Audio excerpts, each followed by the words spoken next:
한번 따라해 볼까요? 복음의 능력 강력 추천하다. 복음의 능력 강력 추천하다. 블로그 맛집을 가보셨습니까? 제주도에 있다 보니 맛집을 추천받는데 어디를 가야 할까 블로그를 쳐서 맛집이라고 하는 곳을 가봤어요. 그런데 영업상수일 뿐이었어요.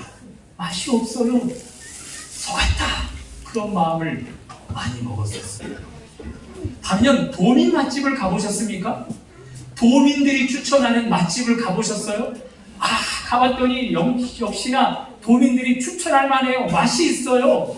이래서 도민들이 추천했구나 해서 먹고 나서는 저도 추천하게 되더군요. 저도 몇몇 맛집을 아는데요. 제가 강추하고 싶은 맛집은 딱 하나입니다. 잘 들으세요. 한 번만 말해요. 루모.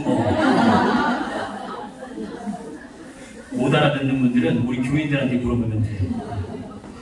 음식점뿐일까요? 여러분과 저도 누군가의 입을 통해 소문나고 있지 않겠나요?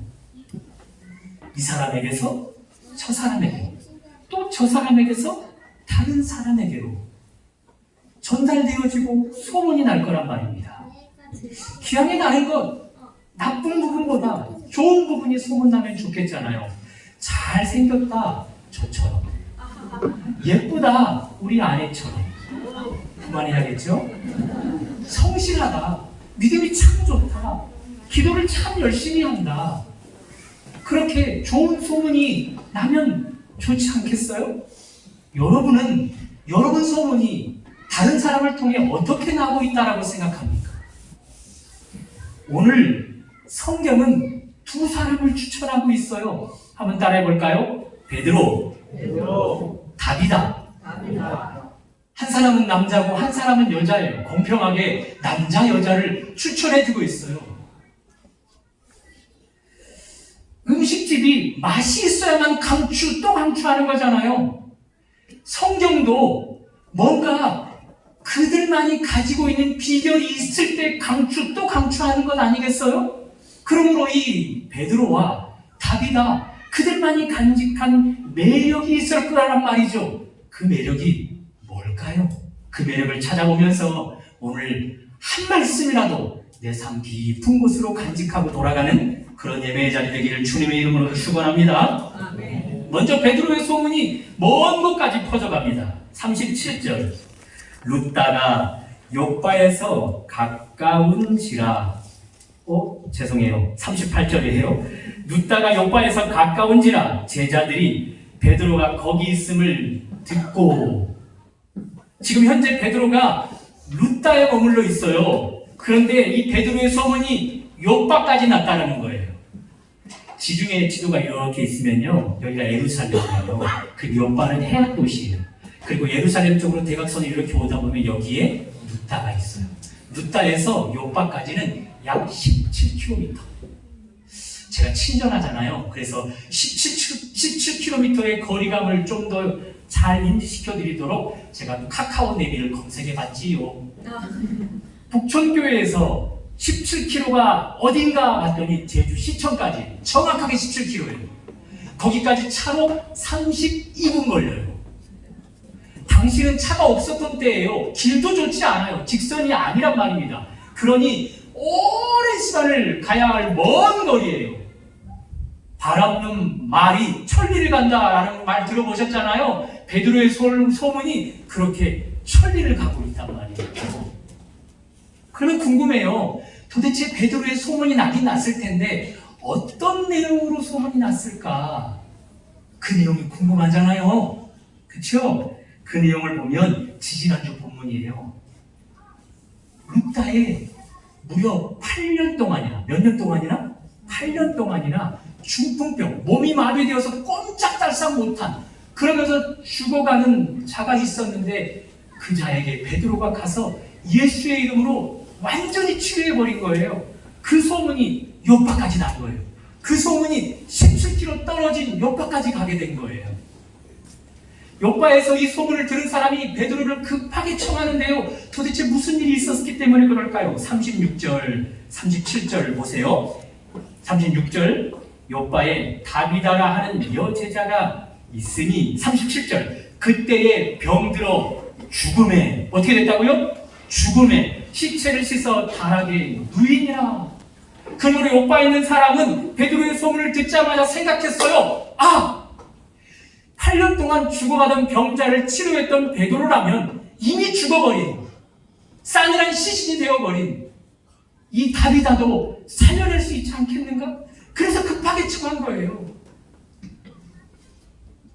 그러므로 알 수 있어요. 베드로에 대한 소문의 내용은 그가 간직한 능력이에요.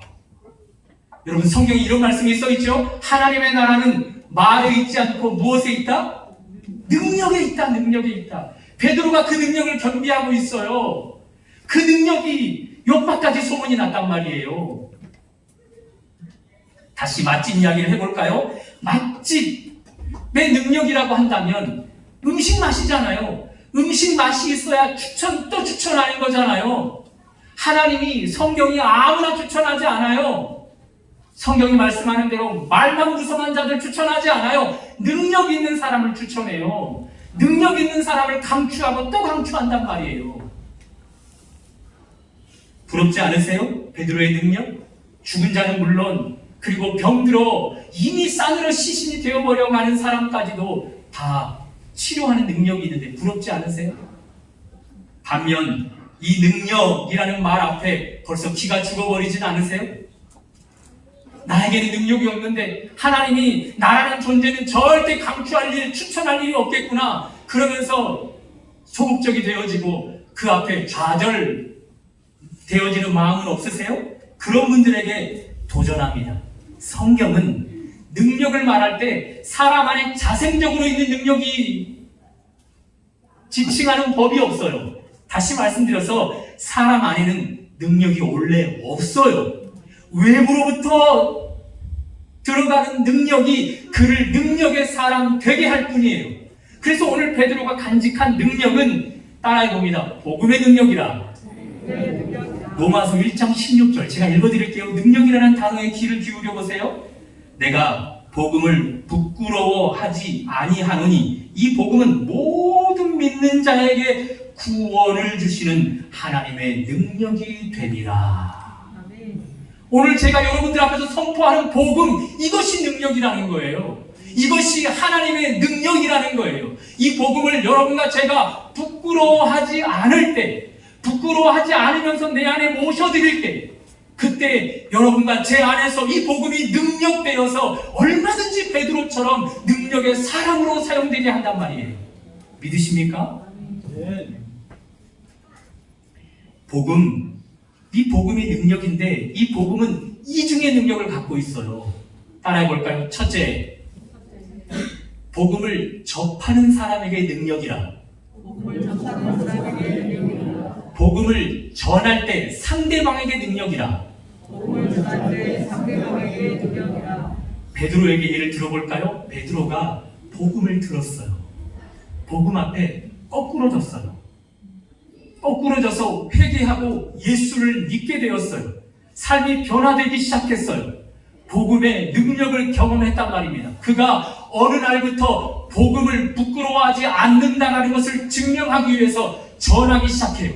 저와 함께 사도행전 1장부터 쭉 따라왔던 분들 기억하십니까? 베드로가 복음으로 안진뱅이를 일으켜버렸잖아요. 베드로가 복음을 전해서 수천 명을 예수 그리스도 앞에 무릎을 꿇게 만들어버렸잖아요. 오늘 지지난주 본문이었던 8년 동안이나 중풍병으로 꼼짝달싹 못하는 이 여인을 완전히 치료해버렸잖아요. 무엇으로요? 복음의 능력으로 말입니다. 복음의 능력으로. 그러므로 여러분, 성경이 강추하는 것은 베드로이지만 궁극적으로 성경이 강추하는 것은 복음이에요. 베드로 안에 있는 복음.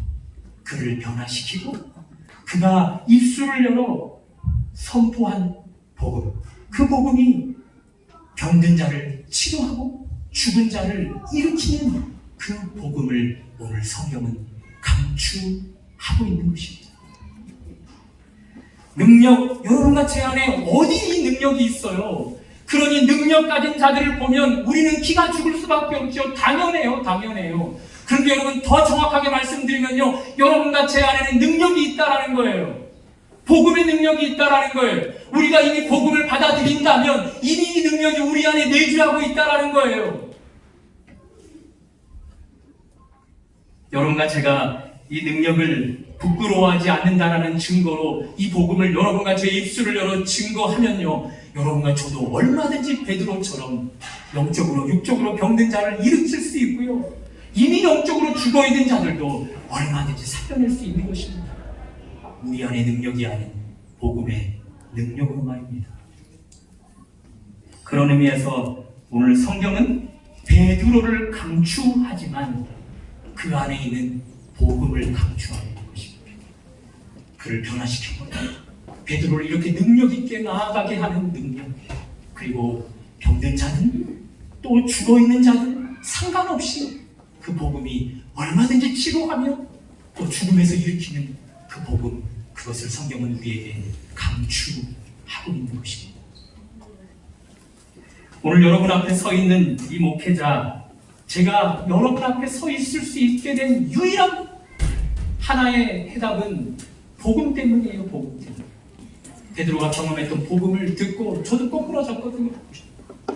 그리고 예수께 엎드리게 되었고 이 복음으로 제가 변화되기 시작했거든요. 그리고 이 복음을 부끄러워하지 않음을 증명하기 위해서 증거하기 시작했어요. 청년 때 빌립, 바울 전도팀을 만들어서 경기도 성남에 있는 모 캠퍼스를 향해 몇 년을 가서 그들에게 얼마나 많은 복음을 증거했는지 몰라요. 대형 쇼핑몰을 아지트로 삼아서 그곳에 수많은 인파들이 지나다니는 그 사람들에게 복음을 얼마나 많이 전했는지 몰라요.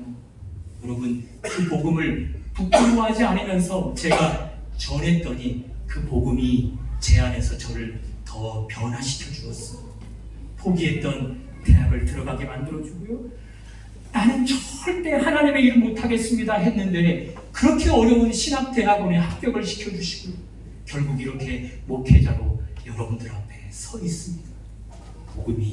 복음이 저를 변화시키고 복음이 저를 통해 선포되어질 때 다른 사람을 변화시켜 가는 거예요. 목사 안수를 받고 딱 10년째, 오늘 그 10년째를 결론을 내리면 이거예요. 강단 위에서 복음을 부끄러워하지 않으면서 담대하게 선포했더니 강단 아래에서 복음을 부끄러워하지 않냐고 교회 출석을 잘 못하는 사람들, 소외당하는 사람들, 그리고 믿음이 없어서 흔들리는 사람들, 그들에게 찾아가 복음으로 위로하고 복음으로 격려했더니 복음을 전하는 저는 물론이요, 저를 통해 복음을 듣는 사람들도 능력으로 변화되어지게 되어진다는 거예요. 지금도 저를 잊지 않고 찾아오는 분들, 그리고 저를 기억해주고 있는 분들, 그분들이 저에게 하는 이야기를 종합해 보면 딱 두 가지입니다. 목사님, 그때 그 설교 말씀하셨죠? 설교 제목까지 기억하고 설교 내용까지 다 기억하면서 그 설교가 오늘의 저를 살아가게 합니다. 그것이 하나고요. 목사님, 어느 날 저의 가정에 찾아오셔서 복음으로 저희를 위로해 주시고 복음으로 저희를 품어주셨잖아요. 제가 그때부터 변화되어서 오늘을 살아가고 있어요. 두 가지예요, 두 가지. 물론 저는 베드로처럼 복음으로 병으로 죽어가는 자 살렸는지 그 소문을 아직 못 들었어요. 그리고 베드로처럼 요바에 이미 싸늘한 시신이 되어버린 자 살려내는 일 저에게는 아직 경험되지 않아요. 그러나 어떻습니까? 베드로처럼 복음을 부끄러워하지 않고 여전히 담대하게 선포하고 있는데 말입니다.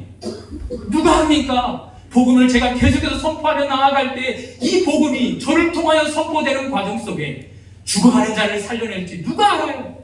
병든 자를 살려낼지 누가 알아요? 복음이 능력인데 이 복음을 선포하고 있으니 말입니다. 그것이 중요하지 않겠습니까? 사랑하는 여러분, 복음이 능력입니다. 하나님은 그 능력인 복음을 여러분과 저에게 강력 추천하고 있어요. 베드로를 강추하는 것이 아니라 베드로를 능력의 사람 되게 하고 베드로를 병든 자를 일으키고 죽은 자를 살려내는 그런 사람 되게 한 복음을 여러분과 저에게 강력 추천하고 있는 거예요. 오늘 이 자리에 아직 복음을 경험하지 못했나요? 복음의 맛을 아직 경험하지 못했나요? 오늘 그 강추하는 복음을 여러분들 마음속으로 받아들여 보십시오. 복음이 여러분들을 변화시킬 겁니다. 복음이 여러분들을 능력의 사람 되게 할 것입니다. 그리고 이미 복음을 경험하신 분들이라면, 그 복음이 여러분을 변화시켰다고 인정하는 분들이라면 그 정도의 변화로 만족하지 마시고, 복음은 여전히 여러분들 안에서 능력임으로, 하나님의 능력임으로 그 복음을 부끄러워하지 않음을 입술을 열어 증명해 보십시오. 하나님이 여러분을 베드로처럼, 그리고 더 많은 믿음의 선진들처럼 여러분들을 통해 복음으로 역사하는 것을 보여주실 것입니다. 그러는 내가 복음을 강추하는 그 복음 앞에 온전한 굴복하는 여러분과 저에게 있으시기를 주님의 이름으로 축원합니다. 자, 베드로 이렇게 강추하지만 성경은 베드로가 아닌 그의 내면에 있는 복음을 강추했어요. 자, 이제 다비다의 소문으로 넘어가 볼까요? 36절입니다. 36절, 요바에 다비다라 하는 여제자가 있으니 그 이름을 번역하면 도르가라. 선행과 구제하는 일이 심히 많으니. 성경이 다비다를 강력 추천하고 있어요. 이 여인은 선행이 심히 많은 여인이라. 한 번 하고 두 번 하고 말아버리는 선행 구제 아니에요. 쭉 해왔던 선행과 구제가 심히 많다라는 거예요. 그것을 심히 많도록 강추하고 있단 말이에요. 그러나 그러면 뭐합니까? 그 여인이 죽어버렸어요. 그런데 성경은 그녀가 죽었다? 끝? 아니에요. 성경의 강조는 그가 살아났다라는 거예요. 베드로를 보내서 그를 살아나게 하셨다라는 거예요. 여기서 우리가 주목해야 될 것이 있습니다. 하나님의 마음은 어디에 있는가? 죽어있던 여인을 살려내시는 일이 있는데요. 이 여인이 누구라고요? 선행과 구제를 심히 많이 한 여인이에요. 그러므로 하나님의 마음은요, 선행과 구제에 있는 거예요. 그 여인을 살려내서라도 지금까지 해왔던 선행과 구제가 계속해서 유지되어지기를 원하시는 것이죠. 그것이 하나님의 마음이에요. 물어봐야 합니다. 왜 여제자는 선행과 구제를 이렇게 심히 많이 행했을까? 동일합니다. 복음 때문입니다. 복음이 이 여인을 굴복시켰거든요. 복음이 예수 그리스도 만나게 하였거든요. 복음 앞에 여제자가 되게 하였거든요. 그래서 이 여인도 스스로가 복음을 부끄러워하지 않는 것을 증명하기 위해 자기가 할 수 있는 영역 가운데서 선행과 구제로 복음을 풀어내고 있는 거예요. 더 자세히 볼까요? 39절, 베드로가 일어나 그들과 함께 가서 이르매 그들이 데리고 다락방에 올라가니 모든 과부가 베드로 곁에 서서 울며 도르가가, 여기 지금 다비다가 별명이 도르가예요. 그들과 함께 있을 때에 지은 속옷과 겉옷을 다 내어보이거늘. 과부들, 가난한 자들에게 겉옷 속옷을 만들어서 선행과 구제하는 일로 다비다는 복음을 풀어낸 거예요.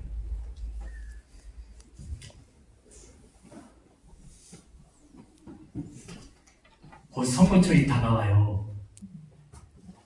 거의 대부분의 뉴스들이 선거에 지금 초점이 맞춰져 있더라고요. 선거권을 가진 유권자들이 어떻게 자세를 취하면 좋을까, 그런 의도로 한 방송 매체에서 김용옥 씨를 모셨어요. 게스트로. 저는 그분의 말을 전적으로 다 신뢰하지 않습니다. 특별히 이분은 복음을 반대해요. 그 부분만은 절대 저는 수용할 수 없어요. 그러나 이 게스트로 참여한 과정 속에서는 옳은 이야기를 합니다. 많은 이야기를 했는데 핵심만 간추렸어요. 들어보세요. 이번 선거에서는 남북 관계의 개선을 말하지 않는 정치인들은 뽑으면 안 된다. 또 시대가 추구하는 보편적 가치, 보편적 선을 추구하지 않는 자도 찍으면 안 된다. 그러면서 유권자들이 철저하게 정치인들을 심판해 두라는 거예요. 그 핵심을 풀어볼까요? 나를 넘어서라는 거예요. 당신이 있어, 상대방이 있어서 내가 존재할 수 있다. 그러면서 이타적인 삶을 살아가라는 거예요. 여러분, 도울 김영욱 씨 말씀드렸던 것처럼 복음을 반대하는 사람이에요. 복음을 반대하는 사람임에도 불구하고 그는 자신을 넘어 이타적인 삶을 살아가라고 이야기하고 있어요. 이야기할 뿐만 아니라 그 스스로가 이타적인 삶을 살아가고 있단 말입니다. 하물며 복음을 접한 여러분과 저 이기적으로 살면 안 되죠. 이타적인 삶을 살아가야 하죠. 나로부터 복음이 상대방으로 넘어가야 하는 거예요. 나로부터 복음의 능력이 복음을 접하지 못한 자들에게 넘어가야 하는 거예요. 나로부터 그 복음이 흘러가서 그들이 육적으로 병들어 있다면 그들이 살아나는 은혜를 경험해야 하고, 그들이 죽어 있다면 살아나는 은혜를 경험해야 하는 거예요. 복음으로 이타적인 삶을 살아야 하는 거예요.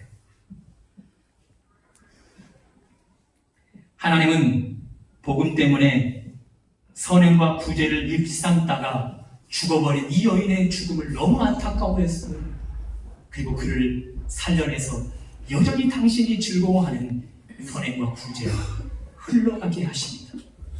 여러분과 제가 복음을 입은 사람이라면 이 복음으로 사람을 섬기고 옆 사람을 섬길 때 하나님은 여러분과 저를 감추하십니다. 그리고 여러분과 저를 통해서 이 복음을 흘러가도록 하기 위해서 질병이 걸렸다면 그 질병을 고쳐주시는 분이에요. 혹 우리가 죽음의 측면에 있다 할지라도 이 복음을 흘려보내야 할 통로가 되어야 하기 때문에 여러분과 저를 죽음 가운데서도 살려주시는 겁니다. 여러분과 저 이미 북촌의 공동체로 그리고 열방의 공동체로 소속이 되어 있어요. 여러분, 그 공동체 안에서 이타적인 삶을 살아가십시오. 그것을 하나님이 주목하셔. 복음의 사람이라면 나 중심의 사람이 아니고 다른 사람 중심의 사람이 되어야 해요. 그런 사람을 주목하셔. 주일이면 우리 3층에서 식사를 하시면 휴지통이 몇 개 있는지 아시는 분? 휴지통이 몇 개 있을까요? 3개 있어요. 하나는 일반 쓰레기, 교육 참 잘 시키죠? 두 번째는 깡통 플라스틱, 세 번째는요, 종이. 그러면 종이에는 뭘 넣어야 될까요? 종이. 일반 쓰레기는 뭘 넣어야 될까요? 플라스틱 깡통에는 뭘 넣어야 될까요? 그런데 거기 일반 쓰레기를 넣는 사람들이 있어요. 종이컵을 썼어요. 그렇죠? 얇은 컵은 일반 쓰레기에 버려도 돼요. 그런데 종이컵을 가지고 커피를 먹거나 물을 마셨어요. 그 컵은 어디에 버려야 할까요? 쓰레기통에. 옆에 친절하게 컵바지가 있어요. 거기에 꽂아주면 돼요. 열방에서 한참 동안 분리수거를 담당했던 분의 이야기를 들었어요. 분리수거가 전혀 안 된다고 이야기를 하더라고요. 열방의 공동체 분들은 다 예수님 복음을 접한 분들 아니에요? 그런데 왜 분리수거가 안 될까요? 1번, 습관 때문에. 늘 배려만 받아오던 습관 때문에 안 된다. 2번, 복음을 아직 살아내지 못하고 있다. 뭘까요, 답이? 2번이에요. 2번이에요. 나 중심의 삶을 복음으로, 타인 중심의 삶으로 살아내지 못하기 때문에 분리수거가 안 되는 거예요. 열방대학 우리 1월 7일 새롭게 입학하여서 3개월의 렉처 과정을 밟고 계시잖아요. 그렇죠? 여러분이 이제 그 렉처 과정이 끝난 뒤 전도 여행을 떠나게 될 텐데 하나님은 전도 여행 갔을 때만 능력을 일으키실까요? 아니요. 렉처 과정 가운데 이타적인 삶을 살아갈 때, 복음으로 다른 사람에게 내 삶을 살아갈 때 하나님은 그런 사람을 주목해서 그들이 전도 여행 갔을 때 더 뜨거운 능력을 부어주는 거예요. 복음의 능력은 그런 거예요. 영상 준비해 주십시오. 뒤에 우리 방송팀이 다 자고 있어서. 네. 소리도 켰죠? 소리. 그리고 앞에 불 잠깐만 꺼주셔서 오늘 설교를 전체 이어갈 수 있는 영상 소리가 나면 우리 찬양팀을 나와서 예배 찬양 준비를 해주시면 좋겠습니다. 저 장비 다루시는 분, 다루실 수 있는 분 좀 빨리 가서 도와주십시오. 우리 청년들이 너무 한 주간의 삶을 힘들게 살아서 저 뒤에만 가면 잠이 와요. 좀 이해 좀 해주십시오. 24시간이 부족하게 살아가요. 그래서 잠이 쏟아져요. 됐습니까?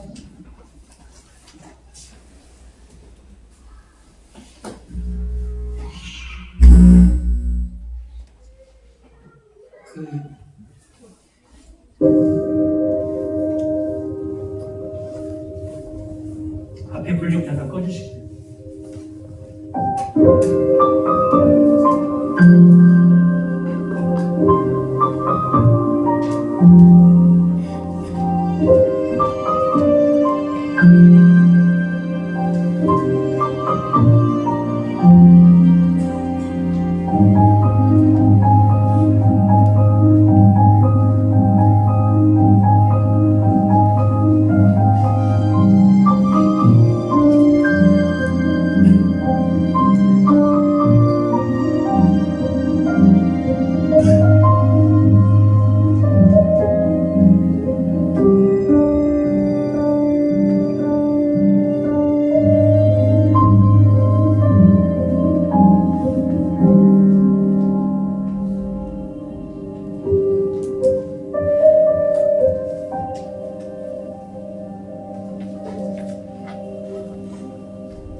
됐습니다. 사랑하는 여러분, 복음이 능력입니다. 복음이 능력입니다.